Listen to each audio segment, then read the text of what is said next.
Okay, change scenery. I'm sitting on my floor. We've got my uni stuff, we've got books, we've got my bags. I just got back a few hours ago from somewhere. Gonna do photography basics today. I've got stuff written down. We're just gonna go straight into it because I feel like I'm gonna waffle on and on and on and on. So we'll just have to wait and see. So starting off with number 1 and number 2, I'm gonna put them together because they are basically the same. So number 1 is just going on about shutter speed, aperture and ISO. So your shutter speed is how long the shutter's open for. If you use a slower shutter speed, it's open for longer. That's good for light painting and some other stuff like that. And if you want to capture movement.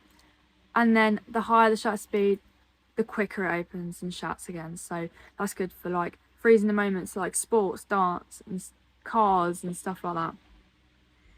Aperture is your depth of field. So the lower your aperture, the more blurry your background will be, whereas the higher your aperture, the more focus you'll get, and that is your depth of field, is what's going on behind the subject. The ISO, so that just lets light into the photograph. The lower, the less light, the higher, the more light, except if you're going to use a higher ISO, it will make your photographs very grainy, and you just got to be careful with that. You want to try and keep the ISO as low as possible and focus on the aperture and shutter speed. And this will link into my second point of what they do. You've got an exposure triangle, which is shutter speed, ISO and aperture. I probably got these the wrong way around, but they all still link. And so I kind of explained what they did in general individually, but together they make your exposure for your photograph. If you're looking for a camera, there's a little bar either at the bottom or down the side with a little arrow, and that will tell you where your exposure's at, and you want it smack in the middle at 0 if you want the perfect exposure.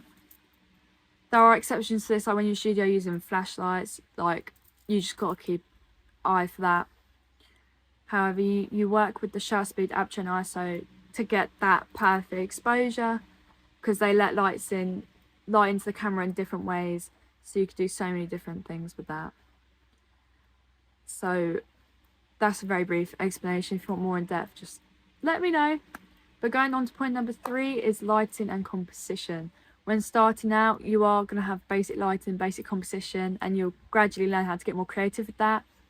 To begin with, you want very even lighting across everything. So if you're in the studio, I personally recommend high key lighting, but if you're outside, I recommend cloudy, just because there's no sharp lighting and everything's not flat, but everything's like evenly spread across.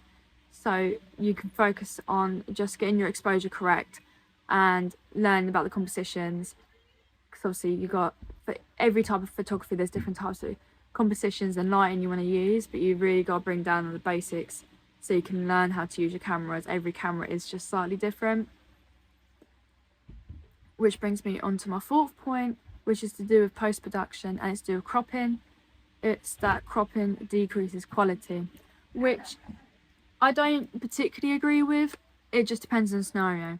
If you're cropping your photo from its raw JPEG, what am I saying? If you're cropping your raw file, for instance, I crop all my photos to a 5:7. I love printing my photos to 5:7. I think it's just a nice size, nice crop. I just personally like it. But if you photograph something and you want to get like enlarge something really small, you're taking pixels away from the image, which will make the quality decrease. So it really just depends. Going into point number 5, you got to shoot in RAW, not JPEG. JPEG is a compressed file, so you only get like 5 colors, and you completely compress it, and when editing it can be a bit of a nightmare. But if you shoot in RAW, it's uncompressed, which means you'll get every shade of every color in that photograph, which is really good, especially if you're doing something like a tonal fashion sort of shoot with different tones of the same color, because you want to see them tones. If you shoot in JPEG, you're not going to see all them. Number 6 being the subject or eyes being in focus, which is really important. If you're shooting, for instance, a still life or cars or astronology photography, you want your subject in focus. And you do that by moving the little square on the viewfinder or on the screen on live view to your subject. And if you're using models, you want their eyes to be in focus, which is really important. So the whole face will be in focus and the model will be too. Just gotta mess around with that, figure out what you want. And if you're using multiple subjects, you have your setup and you move the square between each one and you photograph them. So let's say you've got 3 subjects, have your composition up and you photograph one, then the other, and then the other. Go into Photoshop, edit it together, and then all your subjects are there in focus looking sharp. Going into point 7, which is experiment, which I think is really, really important because that's what brought my confidence up in photography, because I tried so many different things. I remember throughout COVID, I tried portrait, sunset, landscape, macro. What else did I try? I tried just like advertisement. I tried all sorts.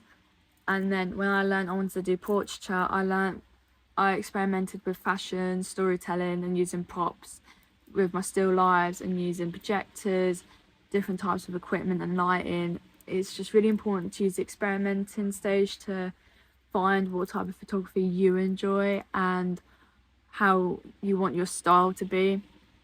For instance, I love to shoot from a low angle. I just think it's so much better that way. It's just something about it. It's just my style. I'll always be sitting on the floor looking upwards or get on live view and get it really, really low, especially when photographing the live performances. Going into point 8, as experimenting is really good, but you need to learn the rules of photography. The most important one to me is the rule of thirds.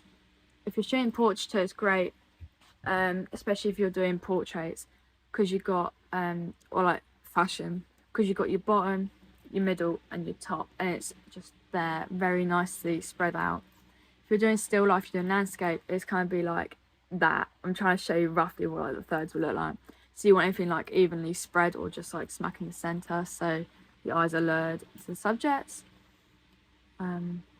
But you got to use these rules and experiment to find your style and the type of photography you want to do. Even if you ignored the rules temporarily just to learn how to use your camera, that's what I done. I completely ignored the rules.